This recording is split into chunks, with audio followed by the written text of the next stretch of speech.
Сәлем достар, бүгін балаларға үйде бар азық-түлікпен осындай пирог жасаймыз. Ал ендеше кеттік, жасайық. Бізге керегі 3 жұмыртқа. Қыздар жұмыртқамыздың барлығы комнатный температурада жылы болу керек, өйткені көтерілмей қалуы мүмкін. Осындай 200 грамм құмшекер. Құмшекеріміз езілгенше жұмыртқамен құмшекерді араластырып көпіртіп аламыз. Енді көпіргенде де осылай болады, жай-жай. Үстінен сразу сұйық май құйып жүрсеңіздер болады, 150. Сұйық майды 1-2 секунд араластырып болғаннан кейін үстіне майонез құйсаңыздар болады. Міне менде майонез, айран емес. 1 қасық разлихитель міне менде. Кейін ұнды салдық үстінен. Осылайынан ұн мінекейлеріңіз.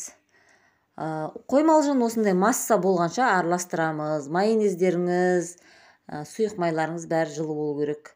Мына менің пісіретін табам. Табамды бортиктарын сармаймен майладым. Сөйтіп массаны осылай табаға құйдым. Табада 5 минут тұрғаннан кейін әсел пешімізді қыздырып қойдым. 180 градуста пісірдім, жарты сағат. Міне осындай әдемі болып шықты. Енді осы пирогты әдемі, одан сайын әдемі болу үшін үйде осындай кішкене сгущенка қалған екен. Соны пирогтың бетіне жағып, оформление. Сіздер өз қалауларыңызбен жасасаңыздар болады.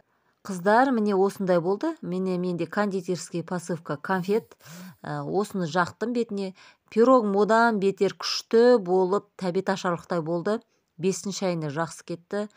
Ал қыздар, сіздерге сәттілік, бізге ас болсын.